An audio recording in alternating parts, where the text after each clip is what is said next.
Mhali gani mpenzi mtazamaji na mfuatiliaji wa channel yako pendwa Yusuf Goma, popote pale chetu cha social tutorial jamii, tutazungumzia nukta chache ambazo tutazielekeza kwa waziri wa vijana Joel Nanauka. Huyu waziri wa vijana nchini Tanzania ni moja katika watu ambao ninawafuatilia katika masomo yake kwenye channel yake ya YouTube, akiwa anaelezea vitu vingi sana. Moja katika hivyo ndio nasema kwanza toweka ili thamani yako ionekane. Ni moja katika kipindi ambacho nilikipenda sana. Sasa sisi kama vijana au mimi kama kijana nina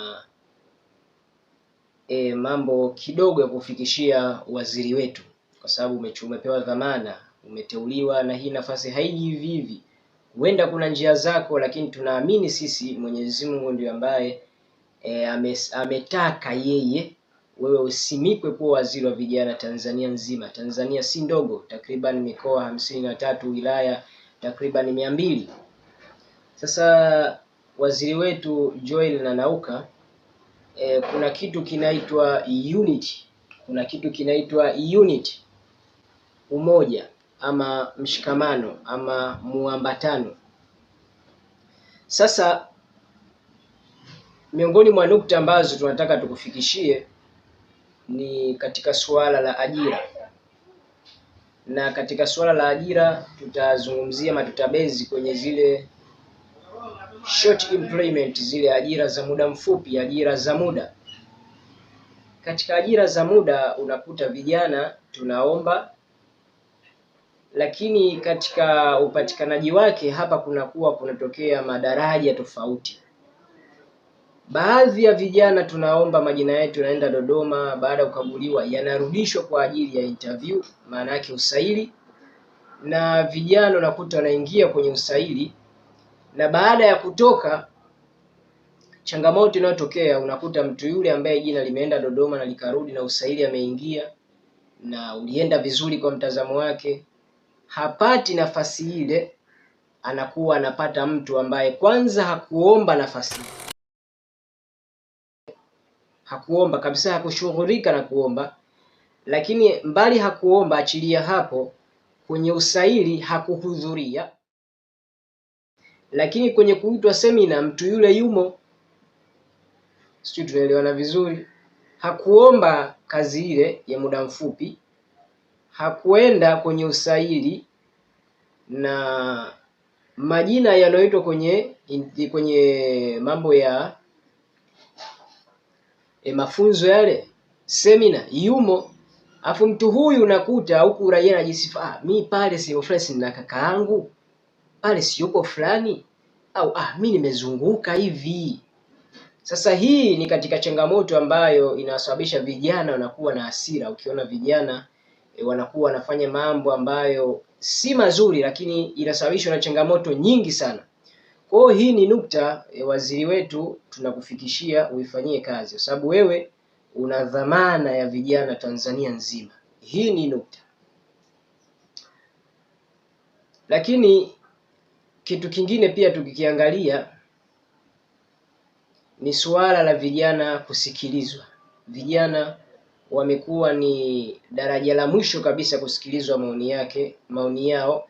Hata unakuta mfano kwenye mihadhara ya umma, unakuta labda anatakiwa mtu achangie hoja au aulize swali, basi vijana unakuta hata akinyosha mkono nafasi yapewi.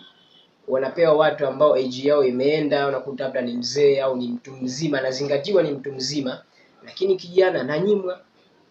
Sasa kawaida kijana kwanza huwa ni mtafiti, huwa ni bahith, huwa ni researcher, ni mchunguzi wa mambo tofauti ya ndani ya nchi yake na nje ya nchi yako. Hata ule ushauri wake pia utakuwa una intensive power, yani una high power, utakuwa unazingatia vitu vingi sana. Ni tofauti na ukilinganisha na mtu ambaye umri wake umeenda. Hatusemi ni vibaya, lakini ni tofauti. Wa kijana utakuwa una nguvu zaidi.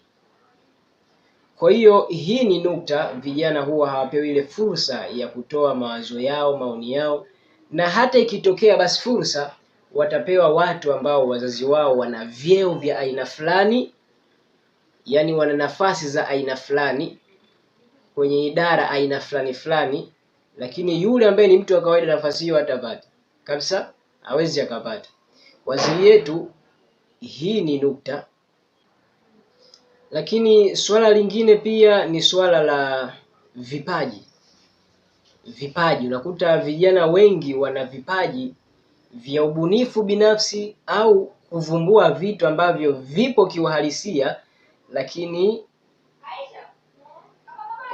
wanakosa sapoti. Unakuta mtu alishindwa kwenda shule kwa sababu ya uwezo wa kifedha kwao, wazazi wake, na hana sapoti, lakini ile mindset yake, ufikiri wake, kwa sababu tunasema al-insanu hayawanu natiq, binadamu ni kiumbe ama ni mnyama ambaye ni mufakir, anatafakari. Sawa, anatafakari katika ubongo wake ama akili yake. Sasa vijana wengi wana vipaji, lakini wanakosa watu wa kuwashika kufika malengo yao. Mwisho wa siku kipaji kinapotea au kinaishia tu, lakini hakimpi faida yoyote ile, na haikiipi faida nchi, faida yoyote ile. Kwa hii waziri wetu katika upande wa vipaji vya vijana ambavyo vina hadhi ama vinamata, mfano wengine ni wabunifu katika kada za umeme, wengine ni wabunifu katika kada za utengenezaji magari, wengine ni wabunifu katika kada aina kede, lakini wanakosa sapoti, hawapati sapoti. Kwa waziri wetu haya ni machache, tunayo mengi sana, haya ni machache mbali na majukumu yako, lakini tunakuomba upokee basi haya machache, licha tuna madhaifu mengi, lakini uyachukue kwa sababu umepewa dhamana. Uongozi ni dhamana, na kawaida ya uongozi, uwe mzuri uwe ni mbaya, lazima kuna kundi la watu litakutaka na lingine halitakutaka. Hii ndivyo ilivyo. Yaani ukiwa ni mzuri kutakuwa na makundi mawili, la kutaka na lisilokutaka, na ukiwa ni mbaya pia kutakuwa na makundi mawili, linalokutaka na lisilokutaka. Kwa hiyo kwa machache haya, waziri wangu, niseme ya kwamba pale ambapo nimepatia, basi upachukue na upafanyie kazi kwa haraka mno, lakini pale ambapo nimekosea aidha lugha ama nini, basi hapo mniwie radhi, kwa sababu kwenye kuzungumza kuna mengi. Ndio kuna mtu mmoja, mwanaume mmoja, alikuwa anaongea akasema, jamani wakina mama wenzangu. Kwa hiyo kukosea kupo.